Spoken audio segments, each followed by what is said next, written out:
Assalamualaikum warahmatullahi wabarakatuh. Hai Ibu, perkenalkan nama saya Intan Esmilyadi dengan NIM 210161449 dari Program Studi Pendidikan Bahasa dan Sastra Indonesia. Baiklah, pada video kali ini saya akan mempresentasikan tentang teori dasar keterampilan berbicara. Selamat menyaksikan.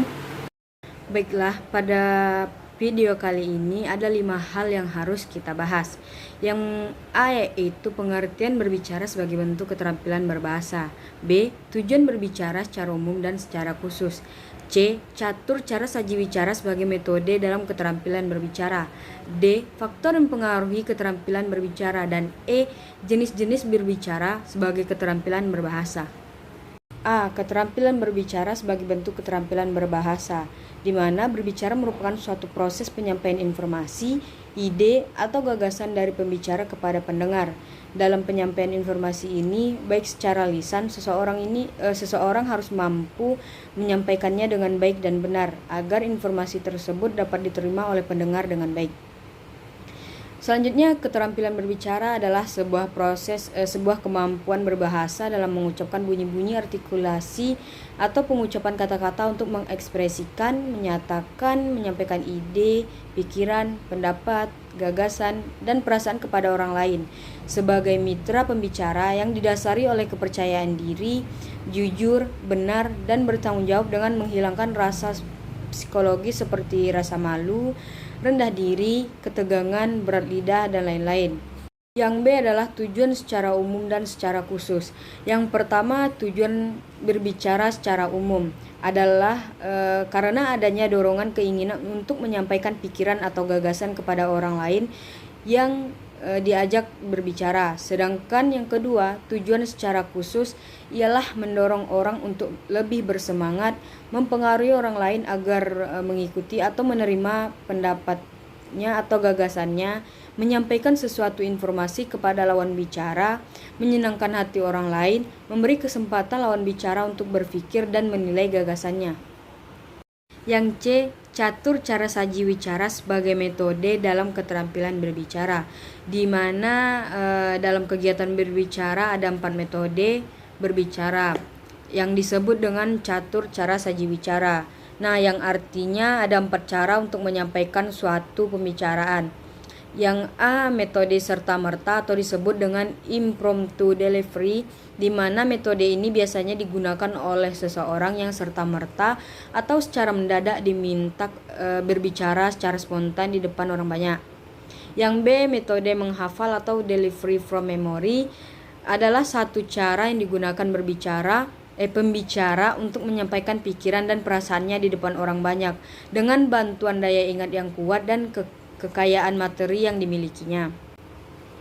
Yang C yaitu metode naskah atau delivery from manuscript, di mana metode atau cara ini jarang digunakan kecuali pada saat-saat penting seperti di radio dan televisi. Nah, biasanya sebelum tampil berbicara, pembicara ini mempersiapkan naskah atau disebut dengan manuskrip tadi dengan lengkap. Ketika tampil berbicara, naskah itu dibacanya secara kata demi kata, kalimat demi kalimat, sehingga perhatian pembicara itu terfokus pada naskah tersebut. Yang D yaitu metode extemporan atau disebut dengan extemporaneous delivery. Nah, metode atau cara ini juga jarang digunakan oleh pembicara yang ingin berbicara tanpa mempersiapkan naskah. Dengan metode ini direncanakan atau dipersiapkan dengan cermat. Nah, dalam metode ini persiapan konsep naskah dengan tidak perlu menghafal kata demi kata, sehingga metode ini bersifat fleksibel dan variatif dalam menggunakan kata demi kata-kata atau diksi. Yang D yaitu faktor yang mempengaruhi keterampilan berbicara. Nah, ada 2 faktor yang mempengaruhi keterampilan berbicara, yaitu faktor urutan kebahasan atau disebut dengan linguistik, dan non kebahasaan disebut dengan non linguistik. Nah, faktor penunjang pada kegiatan berbicara meliputi faktor kebahasaan. Yang A, ketepatan ucapan. B, penempatan tekanan nada, sendi, atau durasi yang sesuai. Yang C, pilihan kata. Yang D, ketepatan penggunaan kalimat serta tata bahasanya. Dan yang E, ketepatan sasaran pembicara. Sedangkan faktor yang non kebahasaannya meliputi yang A. Sikap yang wajar, tenang dan tidak kaku. Yang B. Pandangan harus diarahkan ke lawan bicara. Yang C. Kesediaan menghargai orang lain. Yang D. Gerak-gerik dan mimik yang tepat. E. Kenyaringan suara. F. Kelancaran. G. Relevansi penalaran. H. Penguasaan topik. Yang terakhir adalah yang E. Jenis-jenis berbicara sebagai keterampilan berbahasa. Nah, jenis-jenis berbicara ini ada beberapa macam jenis, yaitu sebagai berikut. Yang pertama, bercerita, di mana bercerita adalah menuturkan suatu cerita secara lisan, walaupun bahan cerita bisa berwujud karangan tertulis.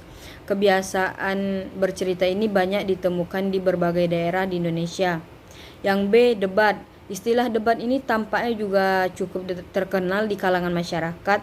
Terkadang ada ungkapan untuk seseorang yang senang berdebat, maka disebut suka debat atau jago debat. Debat sebenarnya mirip dengan dialog, tapi debat berarti bertukar pikiran secara terbuka untuk membahas masalah yang masih merupakan pro dan kontra dengan memperhatikan aturan dan tata tertib tertentu. Yang C. Diskusi, di mana diskusi panel biasanya menghadirkan beberapa pembicara kunci atau para penyaji materi, kemudian diikuti oleh audiens.